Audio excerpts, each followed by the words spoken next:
So good morning or good night, depending on where you are, and welcome to another anniversary album review in the Children Couch.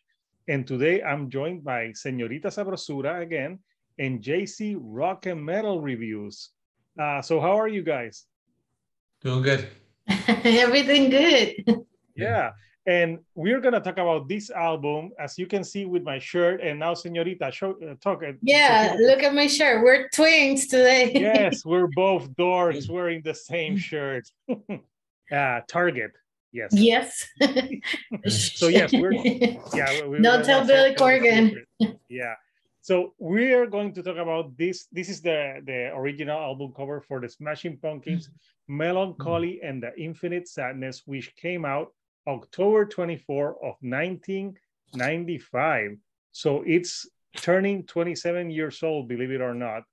And we're here to, talk about it, say what we love about it and everything. So let's start with Señorita Sabrosura. What were your earliest memories of this album? Well, I think when I first heard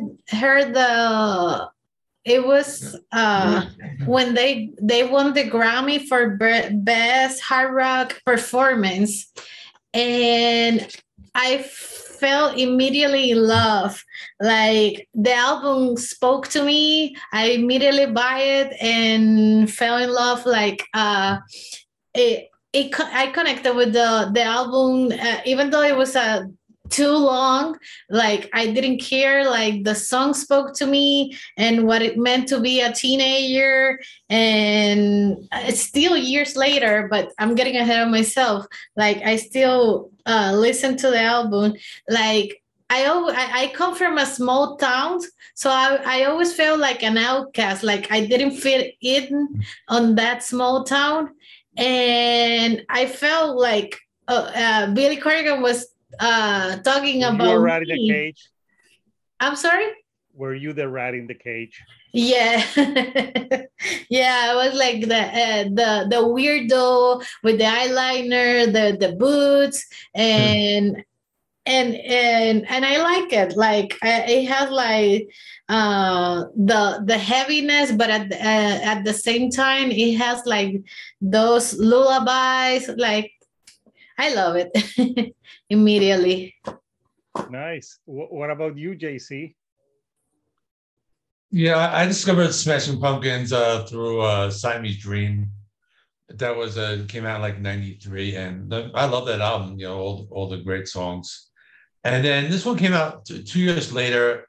I didn't really remember listening to it. I remember like one of my friends from college had it, and I listened to it back then. But it's an album that I haven't really listened to in full in like a long time, until you basically asked me to do this a couple of days ago, and I have been listening to it. Like I've listened to it maybe like 2 or 3 times since then. But it's an album that the singles I've heard like so many times over the years. Like it's been over it's 20 something years, and it's 1979, Tonight Tonight, Bullet with Butterfly Wings, Zero. Like those are the songs I've heard so many times. But there were so many others, because like you said, there's like 28 songs. So the other like 20 plus songs that are not singles, I mean, there's a lot of different stuff. And I was actually surprised because it's a heavy album. I mean, there's some stuff that gets like really heavy, and there other stuff that's more like there's softer stuff, they're ballads. And so that's about it. It's an album, like I didn't buy it back then. I just remember my friend having it, and I listened to it back then, but I haven't listened to it in a long time. And I was actually surprised because it's very good. I mean, there's a lot of good stuff in here. Yeah. Damn straight. Yes. So yeah, like you, JC, I discovered them through Siamese Dream, which I love as well. So when this was gonna come out, I was really excited. And back then, I didn't care if it was a double album. I'm not like kids today. They're like, oh my God, it's too long. Or like, just give me a 2-minute song. No, back then I thought, awesome, I'm gonna get more songs from a band that I love.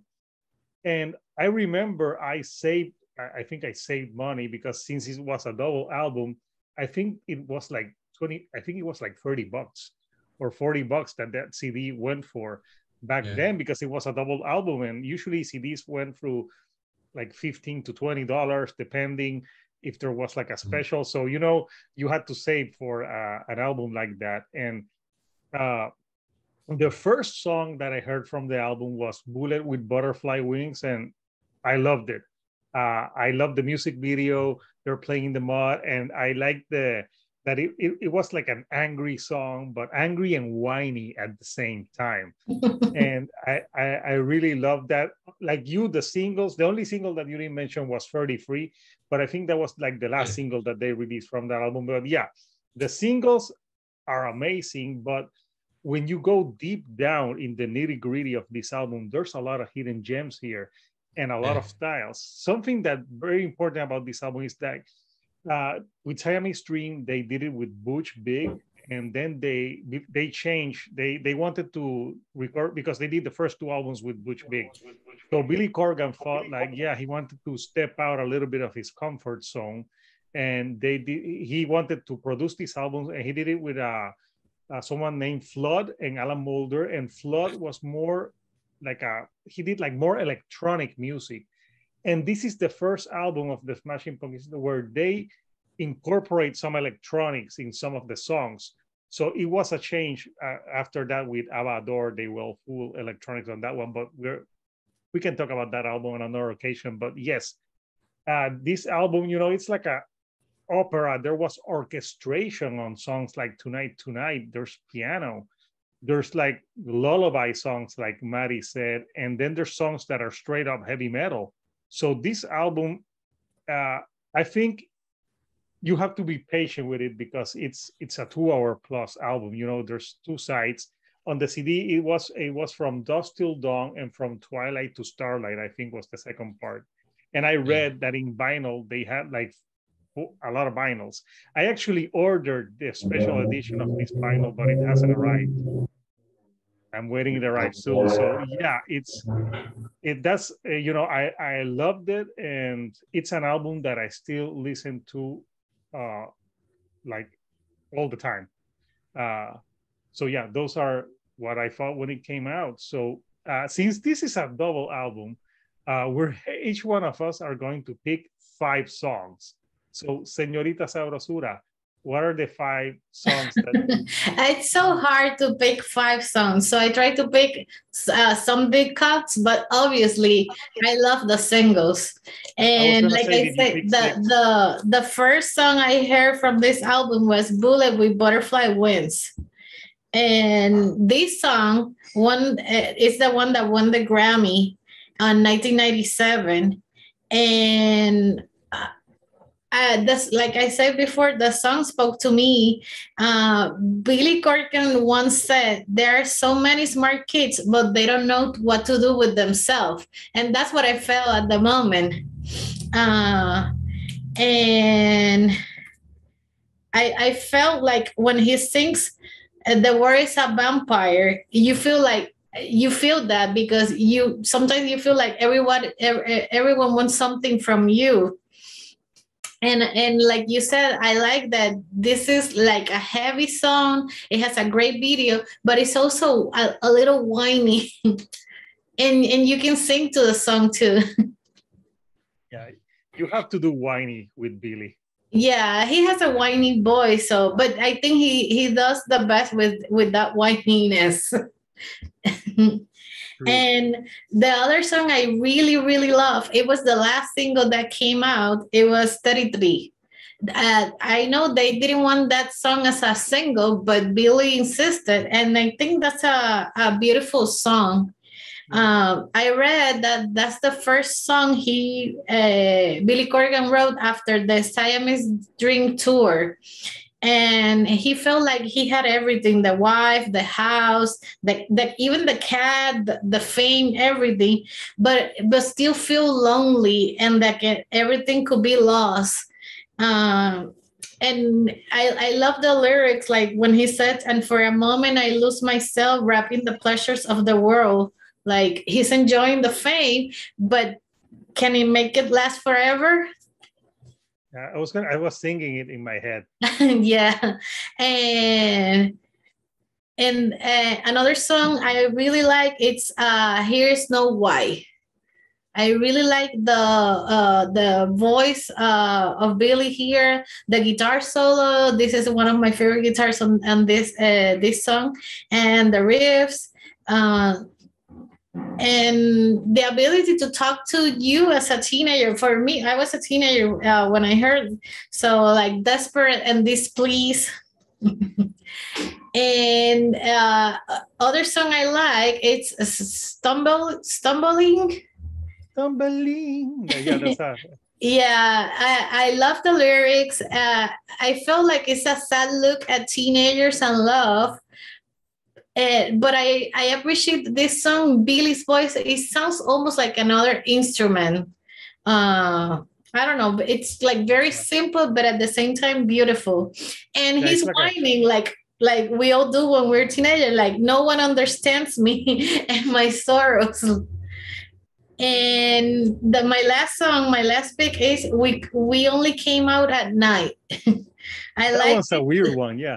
I like it because it's a weird, it's different. We only come out at night. Yeah, like it seems silly, but at the same time, like it could mean so many things. Like some people says it's about the stars, other people say it's about vampires, other people says it's about depressed people. So it could mean anything, but I like it. It's different.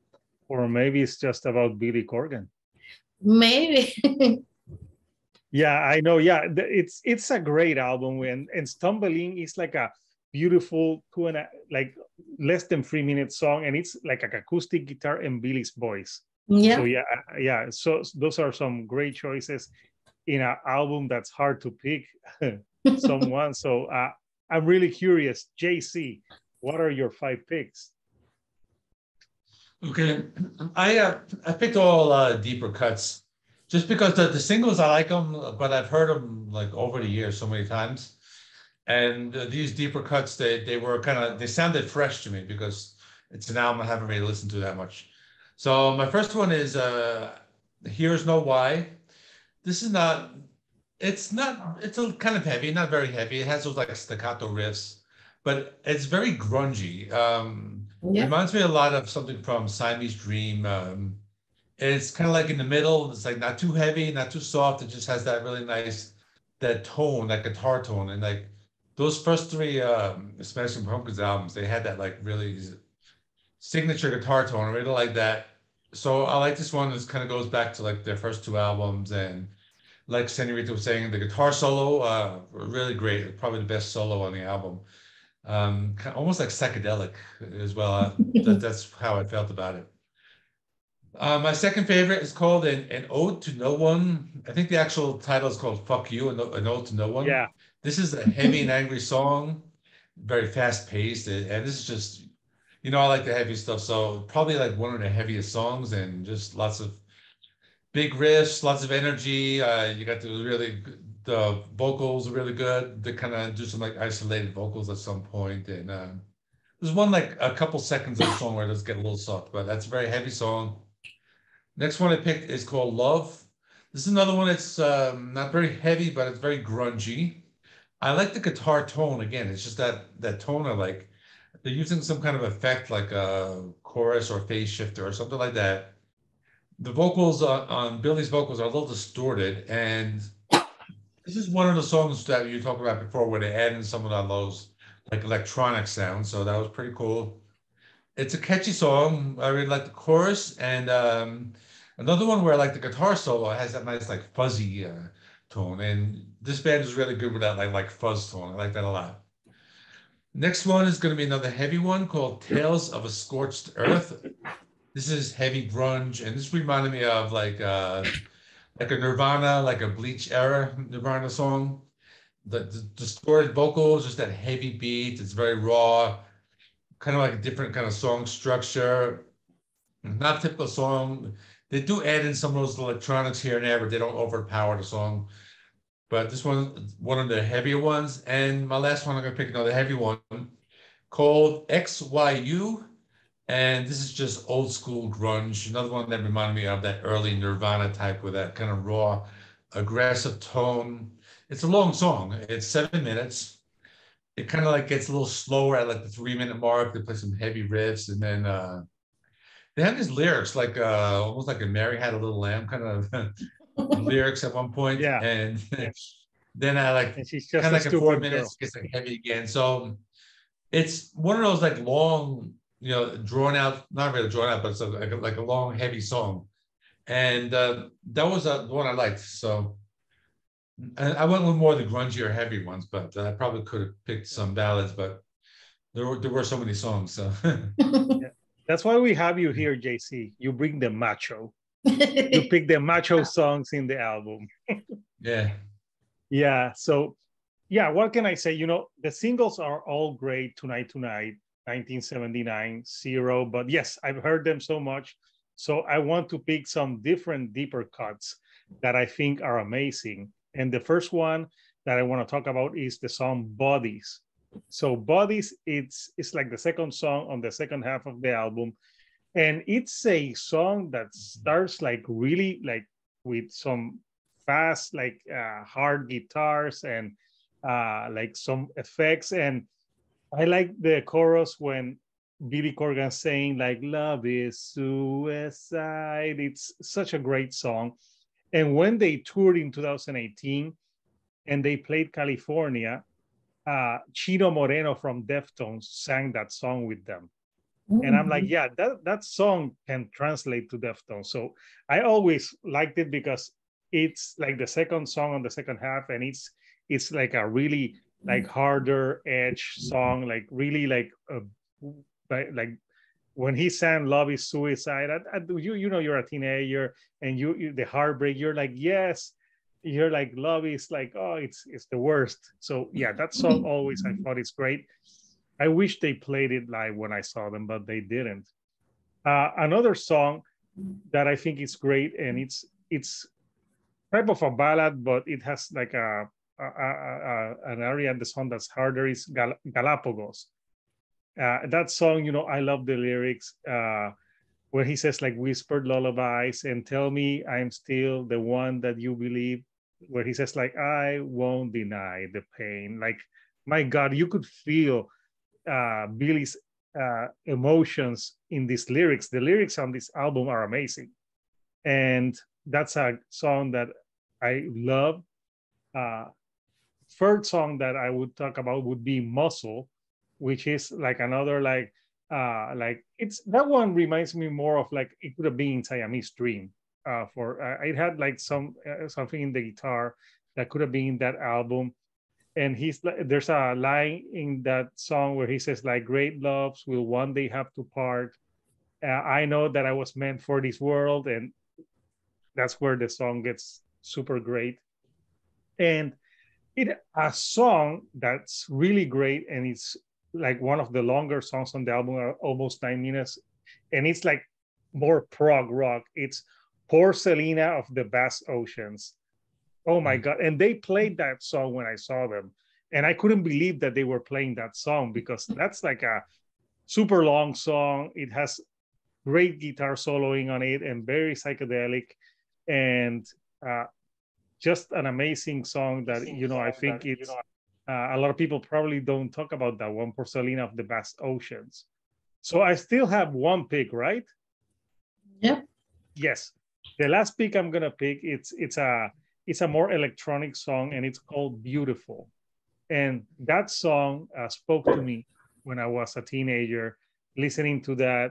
And it's talking about like he's like waiting for sometimes you don't know who you're gonna love or who you won't. And he's like, and I love you, and like I'll wait for you under the stars forever. And I'm like, they're like, when is love going to find me? Oh, the pain.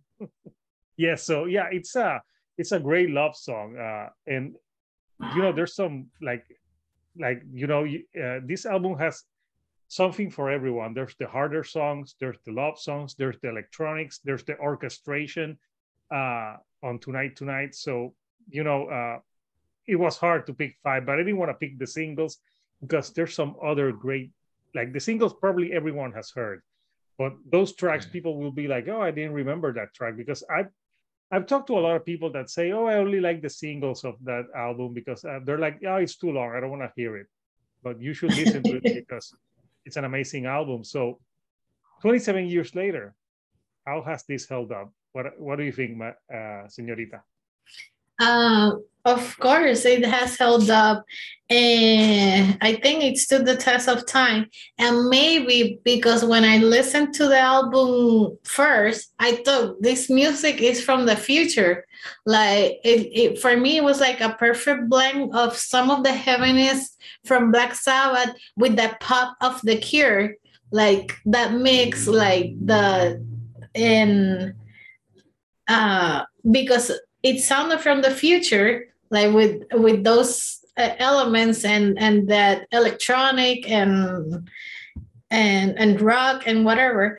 When I listen today to the album, it doesn't feel dated. So for me, it has stood the test of time, and I always give it a 10. Yeah. What about you, JC?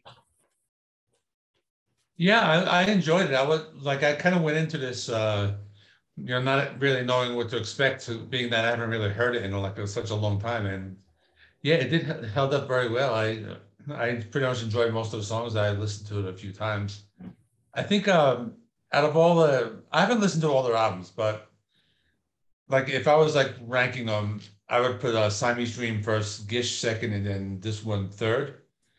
After that, I've only listened to a couple of them, but for example, that one from 2020 called Sear, that one wasn't good at all. That one I didn't like. Man, I liked it. You know, it's different. Yeah, it was very different. That one I didn't like at all.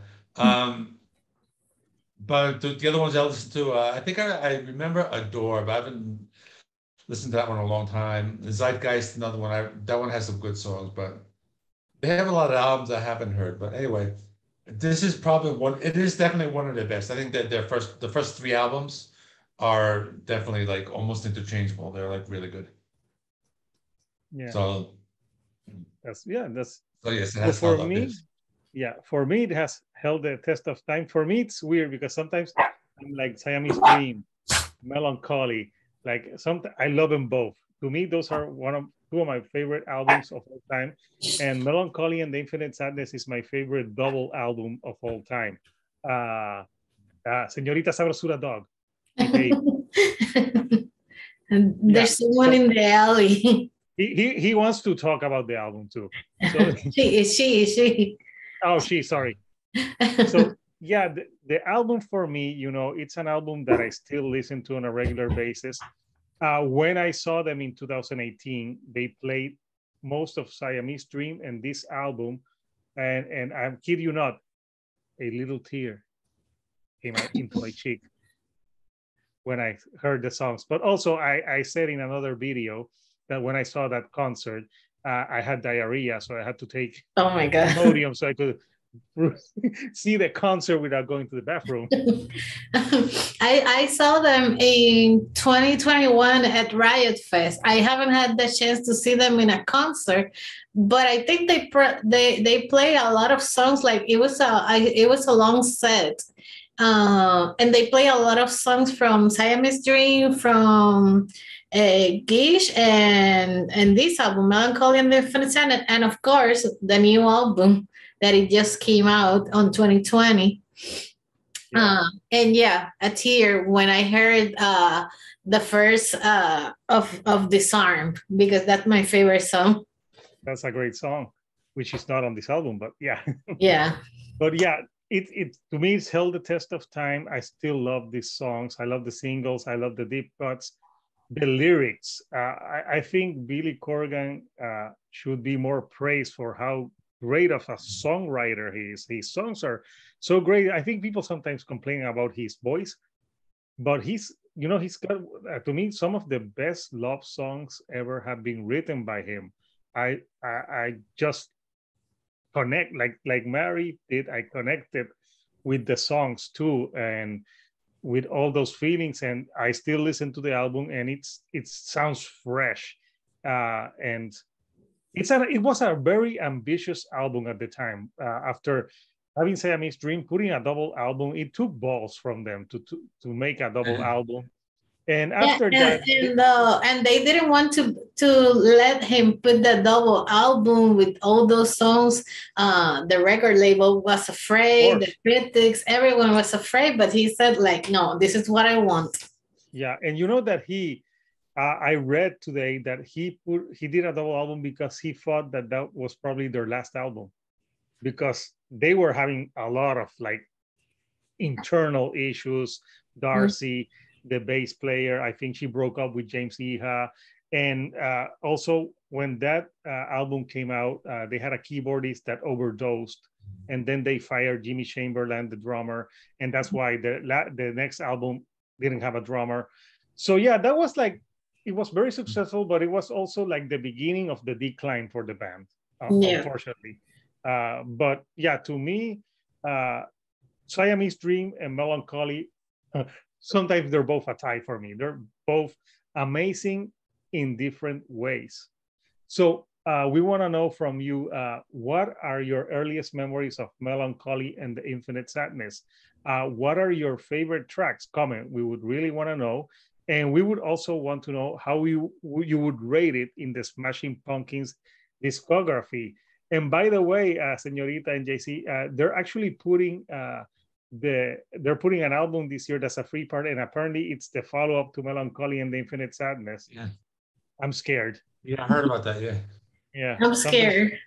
Yeah, I'm scared because sometimes they're like, no, don't do that, because it's never the same. But it should be one thing I thought when I heard him saying that he's putting the follow-up is like, it's been too many years and you're not the same person. You're not that teenager. You're not that young adult, and you don't have the struggle anymore. Like when you struggle, you write better, to be honest. And now it's like, no. I don't think it can be, it's just an album that should be left as is, but that would be another topic. So people, please subscribe to my guest today, JC Rock and Metal Reviews. He does reviews of albums, he does rankings, he does collaborations as well. So please subscribe to his channel, and also subscribe to Señorita Sabrosura, who's almost like my partner in crime here on the channel. We've been collaborating like almost since the beginning of the channel, and she also has great knowledge in rock en español and other things. So yeah, and also she has a blog where she talks about food. So yeah, if you want to know about food, and believe me, sometimes she posts so many pictures of food that I'm like, oh my God, stop. Go to my Instagram, Señorita Sabrosura. Yeah. So subscribe to you. So, yes, of course. And of course, if you can subscribe to me, I have more content on the way. And the next anniversary album review that we're doing, I'm just going to announce it now. We're going to talk about Rage Against the Machine, their first album, which turns 30 years old on November. So watch out. We're gonna do that video coming soon. So until next time, this is Hector, the Shield on a Couch, Señorita Sabrosura, and JC Rock and Metal Reviews, and we'll see you next time on another anniversary album review. Thank you and good night.